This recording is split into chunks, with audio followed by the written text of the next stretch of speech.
Hello and welcome to Tokyo Inklings. My name is Siwan. You can find me on my website at tokyostationpens.com, on my Instagram at tokyostationpens, same handle for TikTok, and on Twitter at tokyostationmnh. I'm Jacob. You find me on Instagram at foodafan. My blog is foodafan.com and on Twitter, foodafan. Hello, my name is Khuê, and you can find me on Instagram at miraikat. Hi, I'm Alesa. I'm Inky Rocks on Instagram and YouTube. All right, and this is episode 43. Can you believe it? We are in person together recording a live session.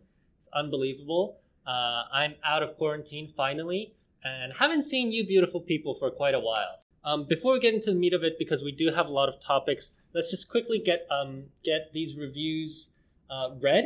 This is from Mike Shi Yi via Apple Podcasts. And Mike Shi Yi says, doing my part for the 666 review Q&A session. 5 stars. All jokes aside, I keep forgetting to review this wonderful podcast. In terms of fountain pen related stuff, you can't get any better than this. It's funny and it's juicy, as in informational and opinionated. I particularly appreciate, like many other reviews have already mentioned, how the hosts delve into the facts behind opinions. Granted, it takes a lot of time, dedication, in brackets, like looking at official reports, to say more than I like this, it feels different, pretty pens but expensive. But the end result is that the listener can go home feeling like they learned some facts from which they can form their own educated opinions, which may or may not coincide with the hosts. It also helps that both hosts try a lot of unorthodox stuff like nib transplants / modifications, etc. So you get some useful information that you can't easily get. All in all, can't say enough good things about it, and hope you guys can keep it going in the foreseeable future. That was a long review. I am parched. Thank you so much, Mike. Really, really appreciate that. You know, we put in a lot of time to do this podcast, so it's great to hear feedback like that. And I would say it didn't start out as this. I mean, we started out with mostly opinions, but I think maybe because of the feedback we have gotten more into analysis mode and looked at obscure financial reports and information about pens and pen business. So that's sort of where the reviews have led us, I think. Yeah, and I think one of the most popular episode, even more popular than episode 1, is the one that we did on Tomoe River. And also the ones that we did on sailors, kind of the situation with Plus, those have been very popular. So I think that's really when we started kind of moving into, all right, let's do some more analysis on the business side of things as well. So really appreciate it. The second review is from Ernie216 via Apple Podcasts. Ernie says, great podcast about Japanese pen culture, 5 stars. The hosts are entertaining and very knowledgeable about Japanese pens and inks. They cover the pens themselves as well as the goings on at Japanese pen companies and smaller artisan makers. They also talk about aspects of Japanese life that offer a glimpse into a different world. If you'd like to keep up to date about the latest Japanese, Chinese, and Taiwanese pens, from high-end and custom makers to inexpensive pens, this podcast is a great listen. They also talk about exotic nibs such as cross-point grinds, and somewhat enigmatic characters such as Wagner Pen Club leader Mori-san and nib master Nagahara. I'm almost wondering, I mean, we like to talk about Wagner and Mori-san because that's sort of what's going on in our community here. But I'm always wondering if people just tune out when they hear that. So it's interesting to hear a review from someone who actually listens to that part too. Right, yeah. I think it's like if somebody talks about, like, I don't know, if a Japanese person listened to a podcast and then these hosts were like going on about Richard Binder, it's like, okay, there's this guy called Richard Binder, but how does he affect me? So, I do think it's, relieving that people are amused by our Mori episodes. We haven't talked about Mori-san lately, actually. But we will see him in a few weeks at Tips. And I think he's bringing a new pen, is he? I'm sure he is. He has like different pens all the time. Yeah, he has hinted that he has a few new models in the works, but I'm not sure when they're going to be released, but it's possible. Yep. All right. Thank you very much. If you would like to give us feedback, please leave a review on Apple Podcasts. That's the best way to leave a review right now. And yeah, we really appreciate it. So please keep it coming. Now, let's dive into the topics of today because we've got a lot of stuff that we need to get through. The first thing that I want to talk about is actually something that, Jacob, you texted me a few days ago. You said, hey, it would be interesting to talk about this.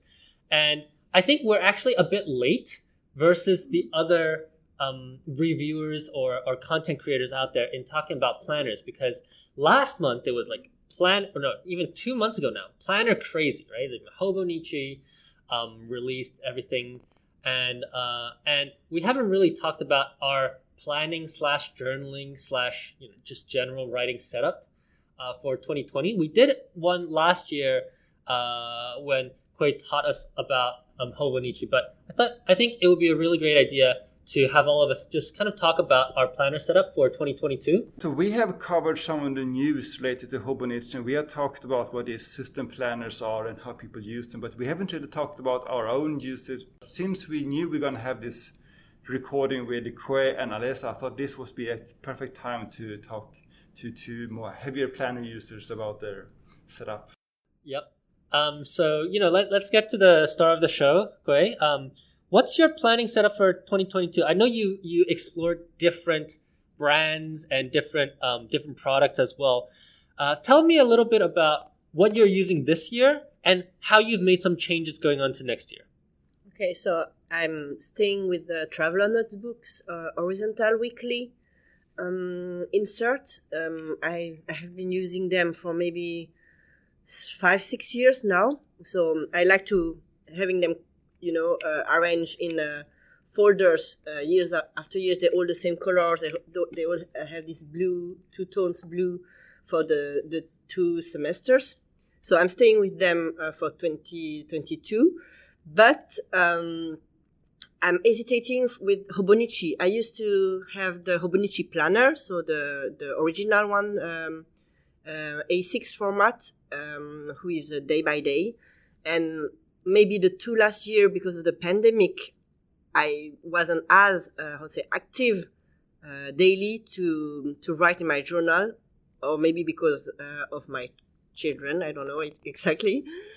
So I saw that in the last time we talked about Hobonichi, I was saying it's not really you can feel most of the day. You can not write during months. You can come back. You can craft inside. There's no rules about planning, so there is no pressure about it.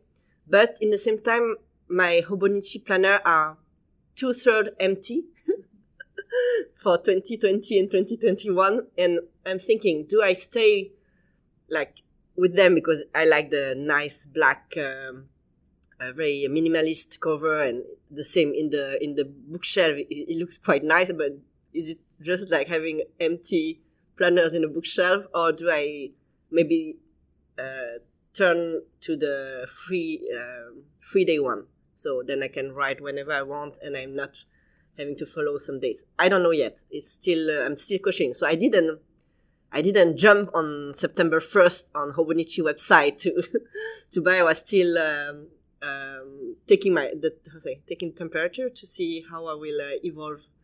If the last month I decide to write more, then I stay with them. And for travel notebooks, I'm a bit hesitating because Baumkuren make collaboration with Travelers Company, and they release 2 free date planners, one monthly, one weekly, with Tomoe River paper inside. So you know that Traveler Factory use Midori paper in their planners, and now I'm struggling. I don't know, maybe not. So these are the main one, and I still have the 5 years Hobonichi that I'm using. And this one is quite easy to use because it's very small.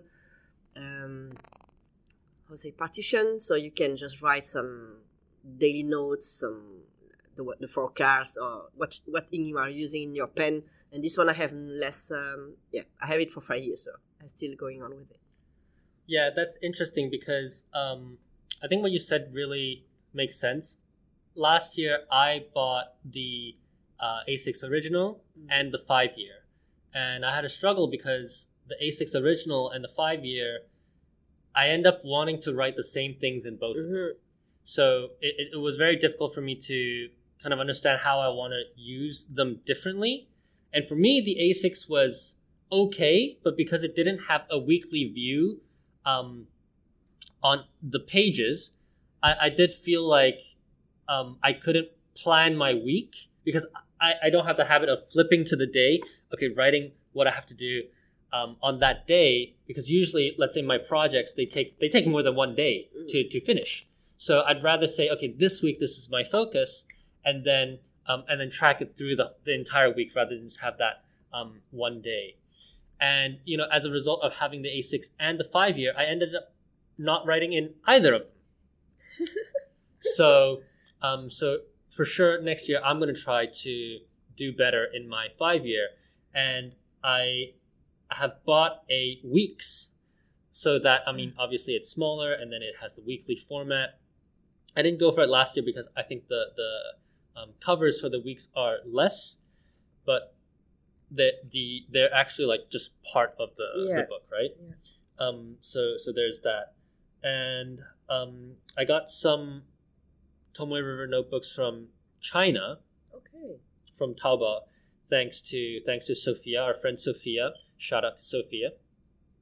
And she passed me these Tomoe River notebooks from China, which I don't think I will journal in them, but I might do some projects in them. So right now I have a small one, and I got a small one and a big one.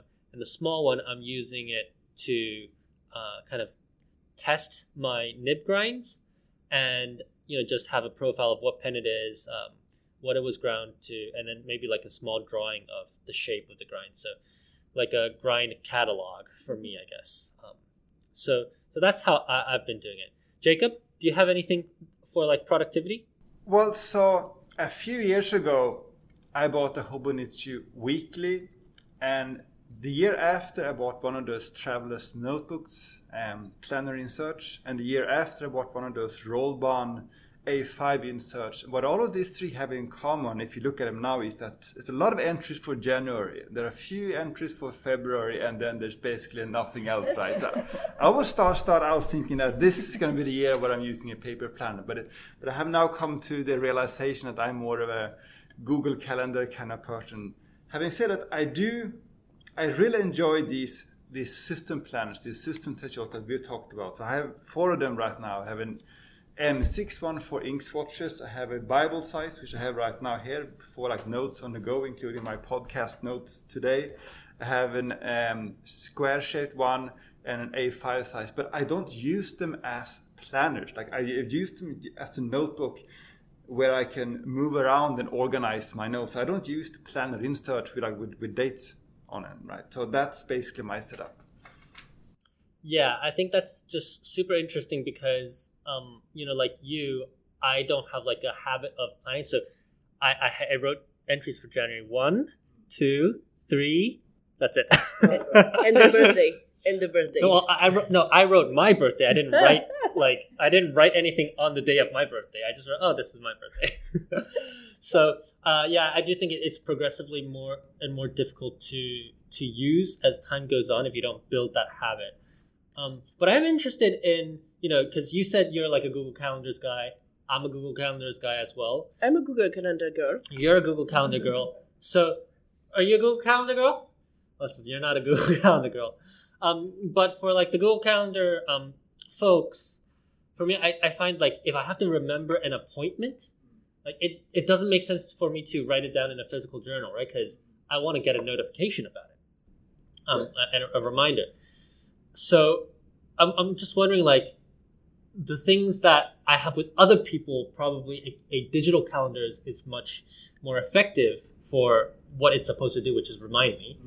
And then for like things that I want to, do, exactly as you said, treat those planners more as like notebooks for to-dos and like what you want to focus on. That's an interesting way to split the usage of a digital and analog. Yeah, I think that works. And I also do have I have a big Graphilo notebook where I do more sort of journaling, but it's very irregular, right? So I don't want any dates because it can be weeks or even months between entries. So that works better for me. Yeah. I think the pandemic showed us something. When I follow on Instagram and I read most of the planning community people, a lot are changing to the day-free or non-dates planners for next year. Because what I guess is like our life has kind of being more blurred between the professional and personal life. If you are working from home, if you are taking all your appointment on Zoom and Skype and stuff like that. So finally, what in my personal use, I had one planners for work, one planners for meetings, gatherings, friends, seeing friends, going on vacation, stuff like that. One planner is more for journaling and my children, one for my children's letters. And now I see that from 4 or 5 of them, they kind of going in 1 or 2 are using, and the other one getting more and more abundant because my life hasn't this separation anymore. Going out more fun and gathering with people. So all this appointment doesn't make sense. All right, Areta, how do you use journals? I have already accepted that I'm not going to do better. So I really like the way I've done it now. And I'm, unlike you guys, I've actually kept up with it. Is I went to a cousin's strictly for appointments, like you said. And I schedule things in my phone to beep at me to tell me what's going on. But being able to put it in a very small format like cousins, I can overall see what's going on during the week and the month. And then I pretty much stripped out everything out of my traveler's notebook, and it's just a notebook. And then for daily journals, I just ended up using a Hobonichi, and that'll come whenever, I feel like writing, and I don't really pay attention to the days on it. So I've basically turned it into an analog iPhone. An analog iPhone, I like that. This is pretty much how everybody did stuff, right? This is how everybody planned stuff before smartphones, which are actually quite a recent invention. So, before my time. I was 10. You're planning away when you're 10. As I said previously on the podcast, I remember my parents using the Filofax planners. So it's interesting that at the end of the day, we've developed so many digital tools, and they serve a purpose in our lives, but they don't fill the same kind of space in how they affect us and how they affect how we interact with the world, I suppose. Yeah. So super interesting to hear everybody's planner setup. I'm looking forward to being better, hopefully, in 2022, because I did always want to jot stuff down for my work. So let's see how the weekly goes up. But I feel like just one more thing about that. I feel like some of these, like the Hobonichis, they are trying to serve 2 purposes. One purpose is to sort of plan your day in advance. At 10 o'clock, I'm going to do this. And at the same time, where you write down what you actually did to remember later, right? And I feel like what we're doing here is we are separating that. So for the planning aspect, that becomes digital. But when you want to write down what you've done, what you want to remember from this day, that goes into your journal instead. Yeah, and that's more reflective too, right? By the way, Kokuyo has released the days last year, and then they stopped the production in the middle before the end of 2020, and people got crazy on the web. Like everyone was texting me, "Can you find the days in Japan? Is there a way to find the Kokuyo days?" And I was like, "No, they are sold out everywhere." I asked, and I guess they got so popular they released it again this year.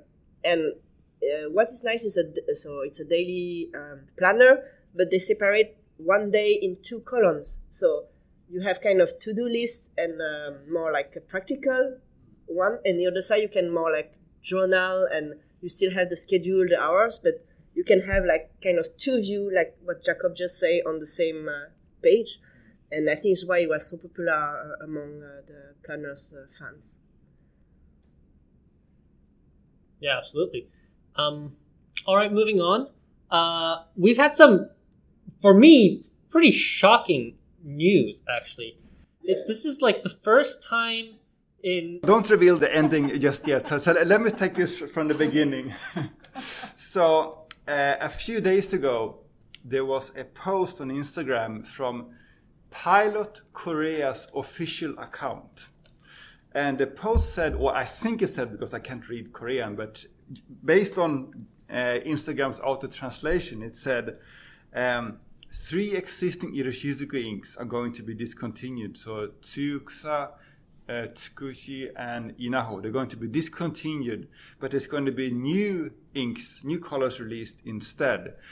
So that a lot of people sent me links to that post because I wasn't following that account. For example, a friend of the show, Sushi Plans Eunice, she sent that to me, and I was planning to go to Itoya next day anyways. I went to Itoya and I asked them, I showed them this post, and I said, is this real? Is this happening? Because there was no information whatsoever in Japanese or in any other languages. I even checked on Twitter. There was no discussions on social media at all, as far as I can tell. So it was very suspicious that you only could see it on this Korean account. So anyway, I went to Itoya and I asked them, and they said, yes, this is true. These 3 inks are going to be discontinued. And yes, there's going to be new colors. But then I tried to get more information, can we tell something about the timeline or what the new colors are going to be? And I got the impression that they knew, but that they couldn't tell me about that, right? So that was a few days ago. But then after that, I think just 1 or 2 days ago, someone posted, I think originally on Fountain Pen Network, like Philippines, one of those Facebook groups, photos of 3 ink bottles that are allegedly the new ink bottles. Now those I have not been able to verify, so I don't know if that's true, but that has made it all over social media now. So there is a photo of 3 new Iroshizuku ink bottles. I think one is called like Suigyoku, it's like emerald, which kind of looks like Shinryoku. And then there's one called like Hana Ikara, I think, which looks like Cosmos or Momoji, sort of red, purple, pinkish color. And then there's one called Hotaruhi, I believe, which kind of looks like Chikurin. So it kind of looks like Pilot is pulling a Mont Blanc. Right? So personally, first of all, I want to emphasize, we don't know if those inks, if these are the real inks or if this is just fabricated, right? We haven't been able to, or at least I have not been able to verify that, but it kind of looks legit. Personally, I'm not so excited about the actual inks, but I'm very excited about the fact that Pilot is renewing their lineup. Yeah, I think it's interesting. Again, I have not seen those new inks, but I think that, I'm looking at the lineup right now, right? I'm very surprised they removed Inaho because I think people like that ink, and it's the only ink in that color. I'm not surprised they removed like Tsukusa because they have like 15 blue colors, 6 blues. So I don't really care about that, but Inaho I think is a nice like golden like brown color that they could have kept. They can get rid of Tsukushi. I don't really care about that. And I think what they're actually missing is there's no red in Iroshizuku. Momiji is quite reddish. Well, yeah, but it's more pink. Yeah, it's sort of pink reddish. I agree. What I always wanted was some kind of burgundy red, a bit like Sailor Okuyama type of ink, but this doesn't seem to be it. But at least they are renewing the lineup. Yeah, I think if you could choose, what colors would you add? 3 colors that you could add. I would like to see Pilot go wild with some chroma shading. I don't even care what it is, but just I would like them to see that trend and do something with that trend. So competing with Sailor. Yeah. Add some glitters. That's not going to happen. Johnny, any thoughts on new colors? Red, brown, and a spring green. Like Shinryoku's kind of bluish green. So like a happy green. A happy green. Yeah, and like a red dragon red. Yeah, I think like a Red Dragon Red, they really need that in the lineup. I mean, I guess they have Pilot Red, right? But It's still not like Red Dragon, where it's just Yeah. really deep. But one thought I have about that is that all of these sort of saturated, intense red inks I've ever used have been kind of stain prone, difficult to clean. I think that might not be something that they want to have in their lineup. That's my guess. yeah, but how does that explain Pilot Red? Because we know they can make red colors. But that one is not very. That's kind of weak red. I guess. Yeah, I think I would add like a red. I think I would add a yellow. Yeah, something beige gold, like ginkgo leaves in. That could be interesting. But I'm thinking of like a yellow, like a Easter yellow. like a reflective vest yellow. Neon yellow. Yeah. But yeah, I'm excited because I think this is the first time they've replaced Iroshizuku. They've added colors to Iroshizuku before. They haven't replaced. Yeah. They started with all blues, right? They started with like 5 blues, and then they've added the colors in, and now they're kind of replacing colors. That's for me that's quite interesting to see. So we'll see how that shakes out. But I'm excited. And it's the first time in quite a few years that they've done anything. So if you don't count the anniversary inks, and if you don't count these Tokyo limited editions, the last time, like the most recent Iroshizuku related press release I could find was from 2014, which is where they introduced the mini bottles. So it's been at least like 7 years since they did anything with this lineup, which I think is interesting. Yeah, and that's very Pilot too. Yeah, that's true. That's true. And speaking of inks, we have new ink bottle designs from Kakimori. Took a look at them. Yeah. I see where they're going, but I feel like it's going to be harder for storage. Yeah, I imagine that's not the primary concern. I mean, the current bottles look a bit boring. That's true. Yeah. The new ones are a bit more. They're a bit more expensive, but they look cute. I'm sure that they'll sell well. What interested me about that announcement wasn't the shape of the bottles, but that they actually said, maybe this was only in the story, but they said that it's not just a new bottle.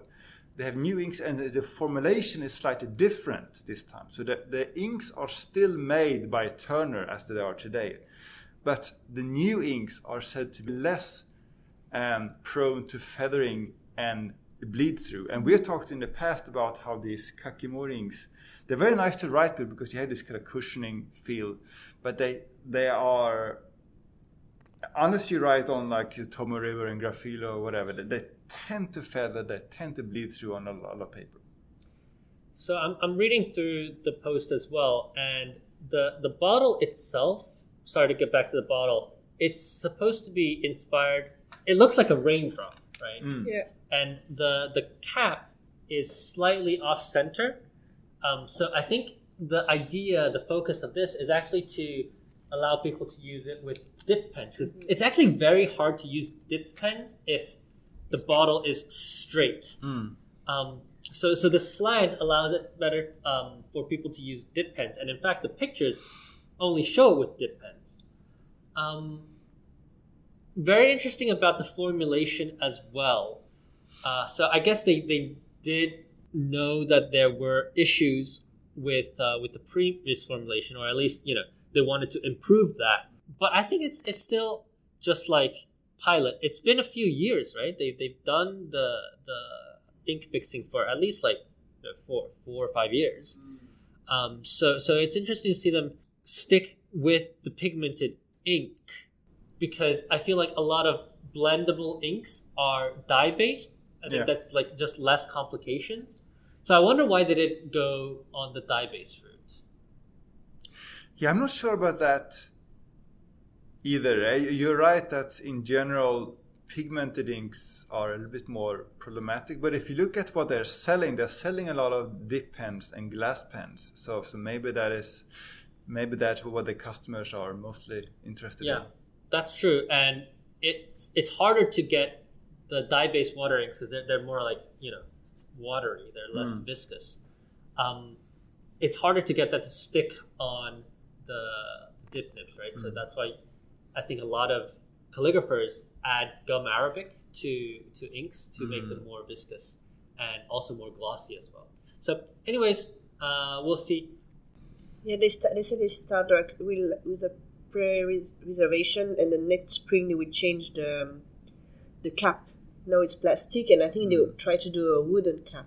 At least on one of the picture. Yeah, that's interesting. Or grass, I don't know. White cherry tree. Yeah. And I think if you are in the US, you can today you can buy kakimori inks from Shosaikan Stationery. I don't know for a fact that they're going to get the new bottles, but I would kind of assume that. I think so. The Drillog like nibs from Kakimori. Yeah, so that's the Kakimori's new nib, right? It kind of looks like a light version of the Drillog in the sense that you have this metal nib with grooves. It's not nearly as many grooves as on a Drillog. And I haven't tried it myself, but it's far less expensive than a Drillog. I would like to try one. I think we need to stop by Kakimori and try it out and then do a report. Yeah. So the Drillog is interesting because it has the vertical grooves coming down, and then it has horizontal grooves that cut through the vertical ones. This one looks like just the vertical ones. And if this works, I think that would be a huge problem for Drillog, because Drillog only works in the Drillog system, right? And although I'm not sure if you've seen that, but I think it was. I think Brooks. He made that holder. It was pretty cool. But but you have to use you have to make one. Yeah. Whereas if this works, I don't know if you can use it in any dip pen, but if you are able to use it in any nib holder, then I think not a lot of people are in love with Drillog's pen bodies for sure. so much as their nibs, right? So I think this would be a big problem for them. I guess it's not in any deep pen, but some of the one they release, because it will be a full ring, not the half. So but you can take the flange holder out. And then put it in. So I've done that before as well. But I think with this it gives you more options. Of course, yeah. Although the Drillog is threaded, so as long as you can find somebody who can tap threads, that will work too. Yeah. Are you excited about these? Oh, wow. Yeah. The aluminum one is already sold out. Oh, it does look pretty cool. It looks really interesting. How much is that nib? 3,800. Oh, that's so. And then they've got just a regular screw-in, body? You have to buy the. There's a screw, and then you have to buy the pen holder separately. Oh, so you can't use it on a straight calligraphy. No, I guess not, because it's a full ring. Oh. Well, I'm not sure. We have to try. Yeah, we'll have to find out. But this nib itself is certainly quite interesting. How much are the Drillog nibs? I think if you just buy the nibs, it's between a bit over 15,000 yen, I think. Oof, yeah. And there have been reports that they don't work very well. Well, it depends on the ink. I think all of them, I'm not, one way or another, but all my glass pens, some of them work with some inks and some of them don't work with other inks. And then it's the same thing even with a dip pen. Mm-hmm. I've got, a gold dip pen, and, it works with some inks and some don't. So you're not going to find one that's all around. But yeah, it's not universal. There's particularly very wet, like Kakimori type inks. Yeah. Wet, pigment-based inks that are very wet don't work very well in the Drillog. Yeah, we'll see about that. We have a new TWSBI, which looks almost exactly the same as an old TWSBI. This is for Alesa. No, it's not cute. So you don't think it's cute? No. You don't think the color is cute, or what's? It was the Japan limited edition, right? That you're talking about. I really had high hopes for it, and it ended up being mustard. Yeah, I think they're trying to go for this sun color. No, it's the mustard. It's the. It's karashi. Okay, yeah. So, I mean, it's like they hit it accurately. It looks like dull mustard. As far as I can tell, people are more excited about the packaging than about the pen Probably itself. so, yeah. I agree with them because the packaging It's cool. is amazing. Yeah. And what I like about the packaging is that they talk about all of the parts and how to use the pen. And I think that's just so smart for that. But how much does a regular Eco cost? $30.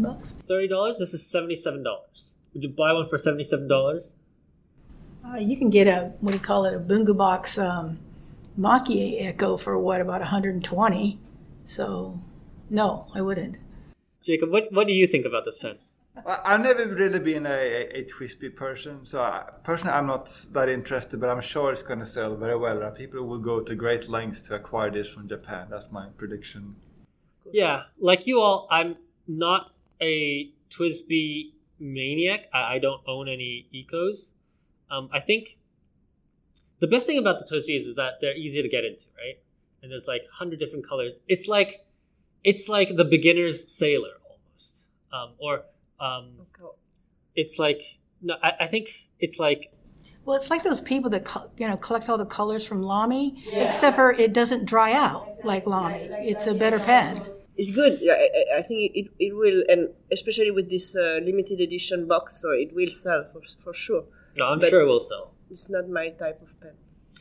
Yeah, this is do you think it's smart for TWSBI to go with a color that's so close to a previous color that they had to have comparison pictures between the two? I have a very strong opinion about that. This is totally marketed to the Japanese market. And that's one thing you'll see a lot of times. There's a lot more appreciation in Japan for these kind of muddy, muted colors. And I think we like more maybe in the West, like the purple, when Lamy came out with their purple or their mango color. I think we kind of like that bright, clear color, but there's a real appreciation for muted, mixed, kind of muddy colors in Japan. And I think this is squarely aimed at that market. I think this is also like a little bit translucent, which is also very much part of like the Japanese aesthetic. It is slightly translucent. If you look at the knob, you'll see that you can see a little bit parts of the black coming through the material. It looks like a Pikachu pen. Not bad marketing for them either. I think it's why we sell it. I would have preferred a Pikachu pen.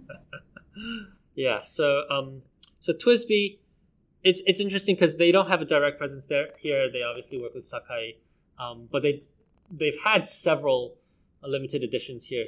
So we'll see. I don't really see TWSBI as being like huge in the market, in like the Japanese market itself, though. So to me, it is a bit of a question mark why they focus so much on Japan as well. Is it limited in numbers? I believe it is. I mean, I'm sure it is eventually, right? But yeah, I know that these will be very popular even outside of Japan, and it does say limited edition. So how many are you going to sell? I'm not going to sell any of these because it doesn't make sense on a profit margin. For I'm not an going to expensive sell pen. like a $70 pen. Yeah. Yesterday and tomorrow, funnily not today, yesterday and tomorrow, very specific, there's a event at Ancora. Now, I saw, so you went to this event yesterday. I also went to the event yesterday separately after you did. What did you think about this? First of all, maybe, Jacob, you want to tell us a little bit about this event? So I only saw the Instagram post. There was something about we're going to have some rare exotic sailor models for sale. That was sort of the headline. Well, it was called a pen marché, and that word is used a lot in Japan, like for farmers markets. So we have a vegetable marché over by my apartment every Saturday, and it's like a farmer's market. And they called it a marché, and I went there, and that's exactly what it was. It was like, I'm not trying to be mean, I love Ancora. I go there a lot. I really love the store. But it was like the stuff they had in the attic that was left over, and they kind of dumped it out there. And like I was all excited because I found a Promenade, which I had owned before. But it's a 14 karat gold nib, and I got it for $100 along with a converter and a notebook. So I bought it for a giveaway later because it was just like $100 for a 14 karat gold, sailor nib. So they just kind of had the stuff that was left over. And even though some of it was really nice and it was, all kinds of maquille, it was in like I think you were saying, it was highly discounted. It was just maybe overall 50 pens, and it was just what they had left over in the back. Other than that, it wasn't anything remarkable. Yeah. When I went, there were two categories of things. The first is, as you said, really discontinued products that they had from last year when they announced the whole discontinued line. So they had the Mil Colore, they had the Promenade, they had the Sigma, they had the Sigma Rialo, and all of these things that they discontinued from their line, but I guess they obviously still had inventory. And then the second part was the rare, the really rare sailor fountain. That caught my attention because what they had there, they had a Nagahara Susutake, which they told me they couldn't identify whether it is ground by junior or senior. It was ground by junior. I am 95% sure. They look very different, right? The grinds just look very, very different. I'm 95% sure that it's ground by junior. But what surprised me was that it's quote unquote only $1,100. Now, if you look on Yahoo Auctions, right, Susutakes will go for anywhere between $2,000 US to $3,000 US. This is the kind of pen that you couldn't buy even if you had money. Yeah, but the thing is, there have been many different types of Suzutakis, and the really expensive ones, they also tend to have the most exotic nibs, like the King Eagles and so on, right? So this nib was a regular NB, and it was in the late 2000s, so it's probably not the most sought after, but still, I think $1,000 is fairly, I can't believe I'm saying this, is fairly reasonable for this kind of a model. And they told me that there were different sizes of Susutake as well, based on, just what kind of bamboo they could get, right? And this was one of the bigger sizes. The problem with this pen is that you can't hold it at the section. Right. I think that's true for many of these Suzutakis, right? I haven't tried many of them, but just from the photos, they look very uncomfortable. Yeah, so I held it at the end of the, so on the body, just at the very end, which actually was fine because it was very kind of, I don't want to use, I really hate this kind of expression, but brush-like, right? Because when you use a brush, you don't hold it at the end, you actually hold it somewhere in the middle. So that was fun. They also had a long green. What a long green is that Sailor did a bunch of pens with, I believe, Italian celluloid back in the days. And this one is a long profit. So it's about a third longer. And then just in the middle part is a gathered, kind of marbled Italian celluloid. And this had a senior nib on it. This had a senior NM on it. And this only, quote unquote, only costs $825 US. Did you get it? I did not get it. I don't have that kind of money lying around, especially right now. But yeah, I did think that these pens, if you're a Sailor collector, this is actually a pretty good deal. But my question is, why did they do it at Ancora? Because Ancora... It's like the young ladies' place. Exactly. Yeah, I don't get it either. So they did the right thing, but they didn't do it at the right place. Well, maybe this is because they do want the old rich collectors to go there. Yeah, let's see about that. But one thing, to your point, Alesa, you said, oh, these look like they just got it from the attic. They actually told me a story about these. They had 4 pens, right? And all 4 of them were Nagahara grinds, senior and junior combined. They told me that these pens, while are theoretically new, they were actually pens that were on display in Sailor's London shop. I think Sailor had a London retail shop, many, many years ago. So they were pens on display on the London shop, and then they were brought back to Japan and not sold, outside of sales. So they're kind of bringing the pens from overseas, and actually all the packaging is in English, actually, because it was for the Western market. They brought them back to Japan, and this is the first time that they're selling them. So you're not entirely wrong about them having brought it from the attic. But yeah. What I think the main attraction for this event is that they didn't market was that Sailor's nib worker came to the event, and Sailor's nib person would adjust the pens that you buy and make it right according to how you like it.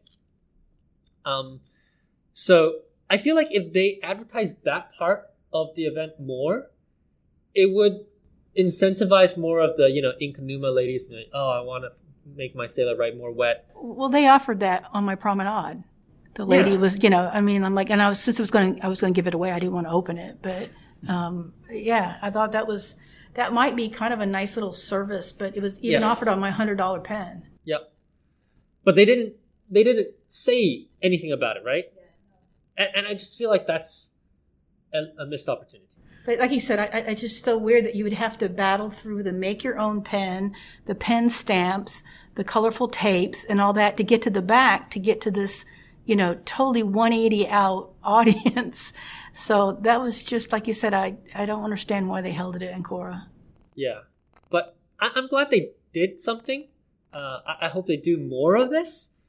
But I do hope that they think about and plan it out better, because if they do this kind of, I don't actually mind that they do it at Ancora, but maybe bring it a bit to the front, to make it a whole thing, right? Otherwise, it's like. But honestly, a lot of people that buy those build your own pens, I mean, it's something they save up for. This is, spending $30 or $40 for a pen for most people is a big purchase, because it's a pen, and I think when you juxtapose that against a $1,000 pen that's a really good deal, I don't know if you're going to be putting it toward the front. I don't know if you're calling your bread and butter people in.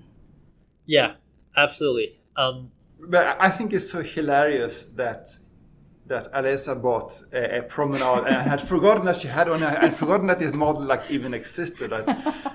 Because I think this model is almost forgotten now, but it wasn't very long ago when the three entry-level gold nib pens were Platinum 3776, Pilot Custom 74, Sailor Promenade. Those were the three 10,000 yen models from each pen maker. So Promenade is gone.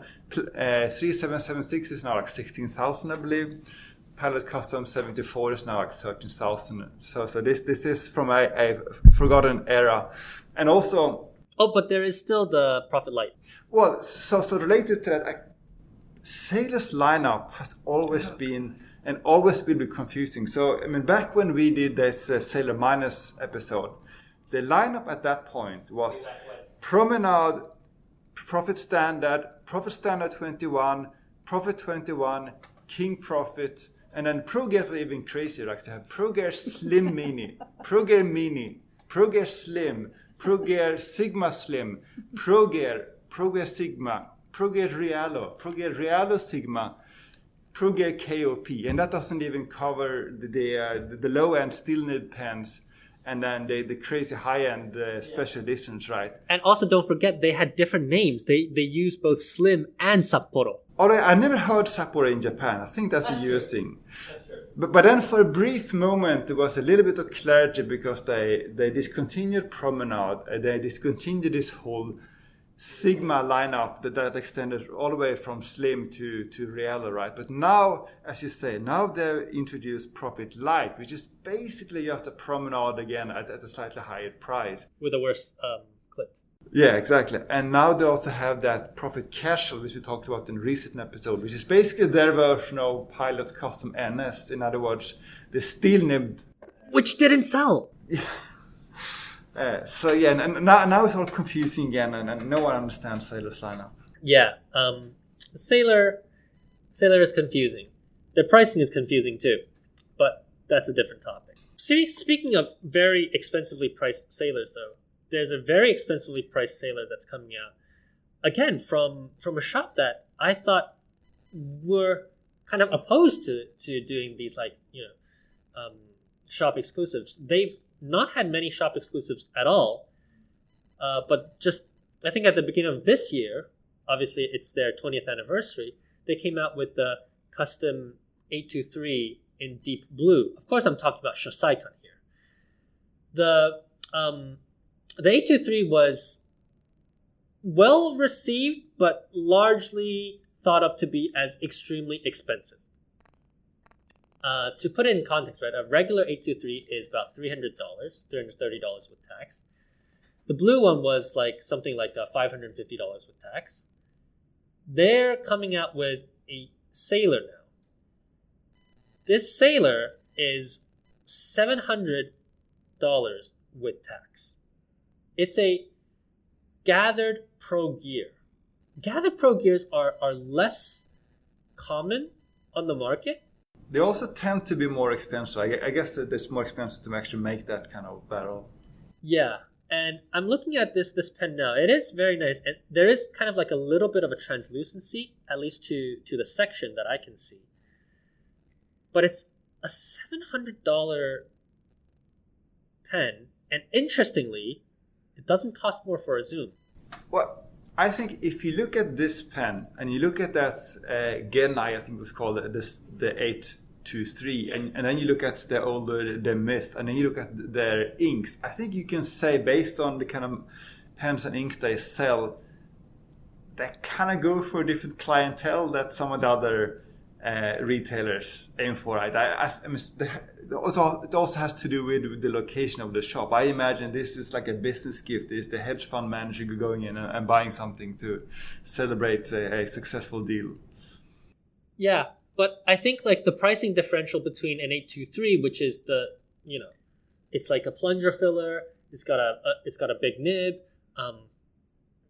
Special engraving. I think this pen also has a special engraving, but.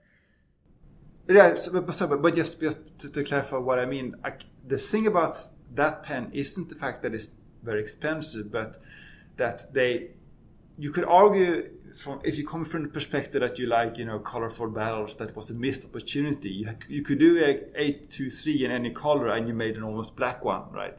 But if your clientele is people who buy these business gifts, maybe this is exactly the right pen to make. I think this is the right pen to make. I agree with this pen. I like this pen. I wish it were a Rialo. If it were a Rialo, I would have bought it on the immediately, right, like that. I think that's fine. I'm just wondering, this pen at this price, because they haven't sold out of the 823, I believe. So this pen at this price versus the 823, which I would argue is a better pen. I understand why they priced it like this, probably because of Sailor's pricing. I just think that it's almost a little bit too expensive for what it is. But there's only 40 of these, and what's interesting about them is, of course, the pen is interesting. It's interesting that they did it. They can come with a Nagahara special. So you can add almost $100 to it, and you can get a Nagahara special Kodachi EF, F, MF, M, or B, which is pretty much exactly the same as the Nagahara. But that's only if you buy it during that Nagahara event, right? Is that the case? I am not sure, because on the Instagram post it says limited to 40. Regular nibs are $700, and then the special nib is $800. So, yeah, $800 pro gear, and also they're hosting Nagahara, I think, at the same time as this release. So you can go and get your nibs ground by Nagahara as well. They asked me if I wanted to go. I said, probably not, because Right, and the deal is similar to at Bongo Box, where if you buy a pen from the store at that time, you get the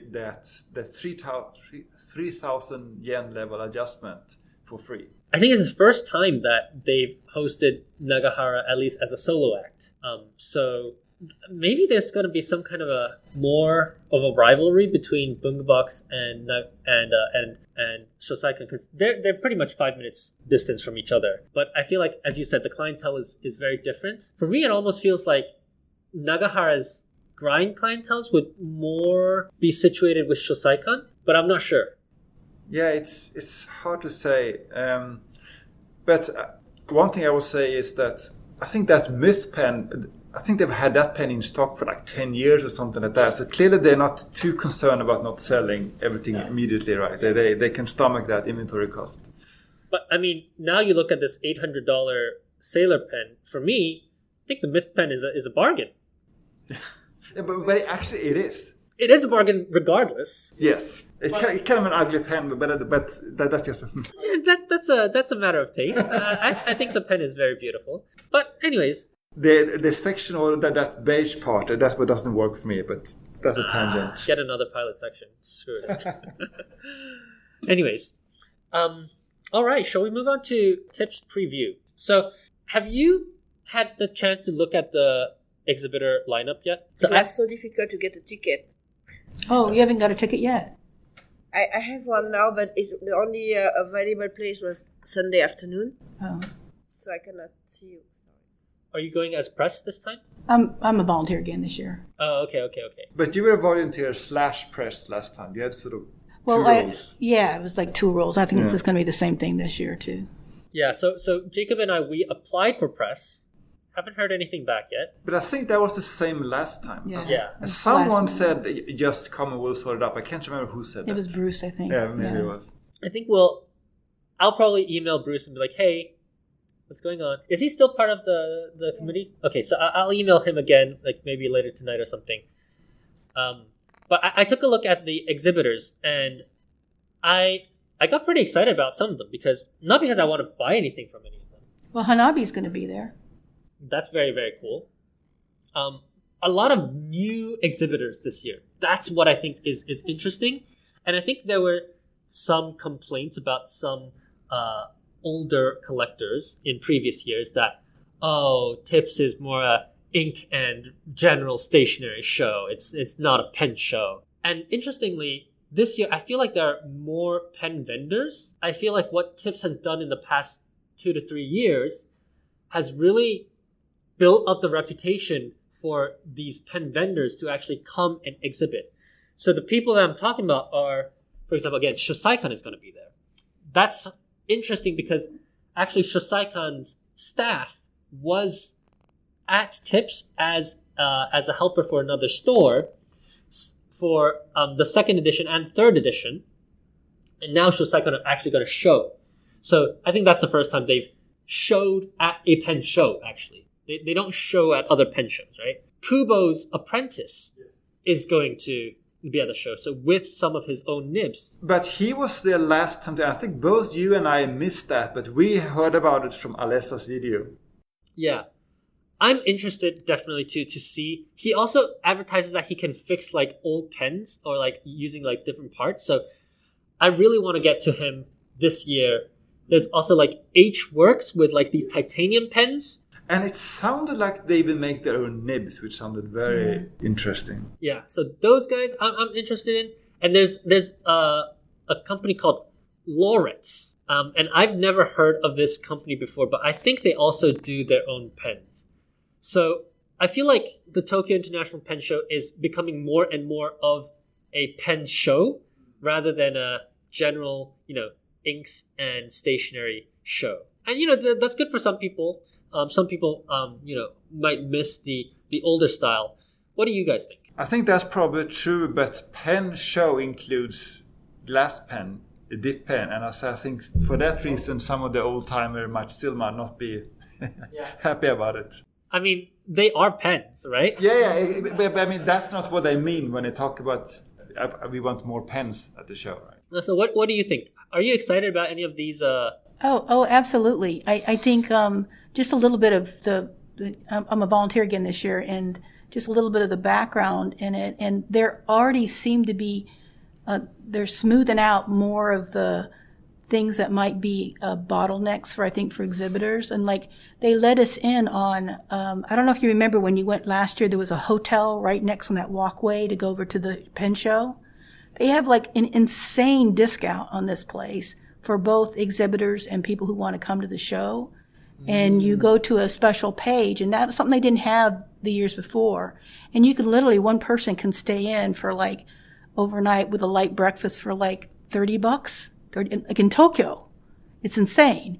So they're really kind of going out of their way, I think, to open it up to just a lot more. I think they want a lot more varied vendors and stuff. But I'm actually very excited about this year. I think it's going to be even better than last year, even with the restrictions we've had coming up to it. You know, we've had all our meetings with masks on and Zoom and all that stuff. And it's a huge venue, and it's a beautiful venue, and I think it's going to be a really good show. And you've been a volunteer now. This is your 4th year as a volunteer? No, I didn't volunteer the first year. I went the first year, and then this is my 3rd year.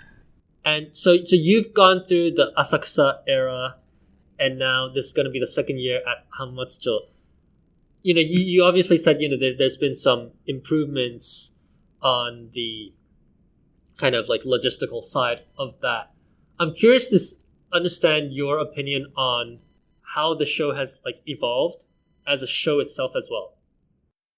Well, like you said, well, part of it is it's not really fair to the show because, you know, it started like 2 years and bang, the pandemic showed up, and that really put a crimp in it. And they've really handled that really well. They've been very good about handling it, I think, better than any other like stationary show we've had here. So that's really put a crimp in their style there. But even despite that, you know, like I said, last year was probably the thinnest year on like vintage pens and stuff like that.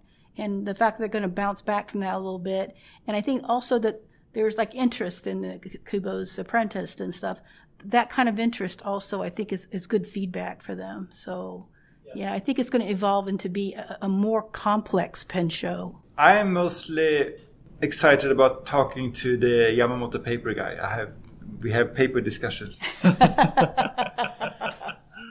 Yeah, I think like last year, I would like to borrow some of the products to talk about on the show. And we haven't decided how we're going to actually cover the show because it's actually going to be on our off week. We'll think about how we want to do that. Maybe we'll shift the schedule a little bit for one of the weeks and do something like close to a live show. We definitely need to plan the live show better than last time. It was a bit last minute, and it was not obvious how to find it. Yeah, and we'll try. I mean, as you said, we borrowed products from various tables, and we said we're going to show this on the live show, and they asked, you know, where's the live show, and it was kind of hard to explain to them. Right. Yeah. So I think this year we'll definitely go in with a bit more planning. Yes. But yeah, I'm personally quite excited about this. So yeah, we'll see. Yeah. Khuê, any last words about the show? I'm really looking forward because I missed it last year. So it has been like since 2020. And I never been to the new location too, and it seems to be really big, and I guess my bank account would suffer a lot. But looking forward. Yeah. The location is very nice. It's a bit annoying to get to, I think. I mean, not just the fact that, I mean, actually for me the subway station is far away, but also you have to walk a bit from the subway station. It's not obvious how to get there from the subway station, I think. But it's quite a big venue, and now Wagner is doing stuff at this venue as well, which, by the way, we didn't cover the last Wagner event, which I think neither of us went. No, I didn't go at least. And you couldn't, right? I was stuck. I'm hoping that I can finally get a Hase pen. Let's see. But yeah. I want to say one thing about the Tips pen. Are we going to talk about inks and pen? Yeah, so Tips, every year they've released an ink. Usually the vendors do their like Tips exclusive pens. And last year they had a fountain pen that you could get for free with the ticket. This year they're doing something similar. Last year it was clear that it was targeted towards ink numas, clear color. You can see the ink inside. That's how they advertise it. This year they're even going further into that, leaning into that theme. Yeah. So about the pen, so Pilot has this pen called 78G, which they don't sell in Japan. At least they're not selling in Japan now. But all kinds of clones of 78G, and that was the case last time. It wasn't clear to me last time whether it was actually made by Pilot or made by someone else, but this time, based on the photos, it actually says wings on the clip. And you can see that the nib is one of those stub nibs you find on AliExpress. And wings is what all of those like Wingsung pens have on the clip. So it looks like they're getting like a Chinese clone of a Pilot 78G for a Japanese pen show. I think it absolutely is the Wingsung, and even from last year it was that as well. The Pilot 78G, their Pilot uses it for the build your own pen events in Japan. And yeah, maybe this is why we don't see Pilot there. Who knows? Have we ever seen Pilot at a pen show? It's always been Sailor, hasn't it? Not at Tips, but they have showed at, I think, some like Mitsukoshi's. Yes. Oh yes, like a store. Yeah, exactly. That's that. They also come out with the ink, and this year's ink is like a cool. I think it's like an iceberg theme. Is it? Yes, Picnic at the iceberg. Yeah. What do you think about this ink? I have not reserved one, and I'm sure they're already sold out. But I check it because I reserved the ink before having the tickets, you know. So all the tickets were sold out, but there were still some inks left. So once I got the ink, I was like, okay, I don't have any ticket to get in. So check the website. Maybe you still have. I'll pick it up for you. I don't really want the ink because I just feel like I have so much Sailor inks now. You know, do I really want to chase this? But this year's ink is really nice.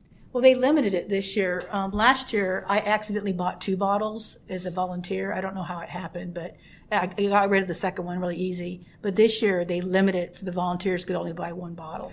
Oh, okay. Even for volunteers. Right. But I remember, was it 2 or 3 years ago, the inks, they had so few of those inks that even if you line up like 1 hour before the event started, you didn't have a chance to buy the ink. They sold out. You had to be one of like the first. You basically had to line up like 2 hours before and be one of the first 50 people or something like that. It was almost impossible to buy it. But last year, as you said, I think they made too many of them, and I think Bungbox sold the remaining inks. Could be. Yeah. In the Bungbox store. So maybe this time they're trying to tighten it up a little bit. Yeah, exactly. Yeah. I've been to Bungbox. I cannot confirm nor deny that I bought some bottles there.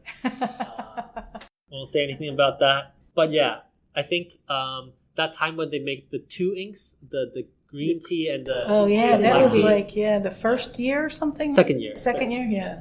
I actually liked that series. Yeah, that was a nice series.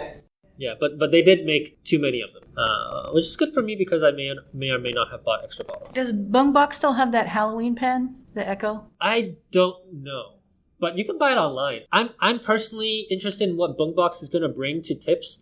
I don't think they've announced what their Tips pen is going to be yet. But they have every year now, right? They have had their own Tips pen, yeah. So that would be interesting. I bet there's going to be sparkles. Yeah. So 2 years ago they had the Alice pen. Last year they had the Twinkle Star Dust, and then this year, who knows? But the Alice pen was a slim pen. The Twinkle Star Dust was a full-size mini. This year, maybe it's going to be a Rialo.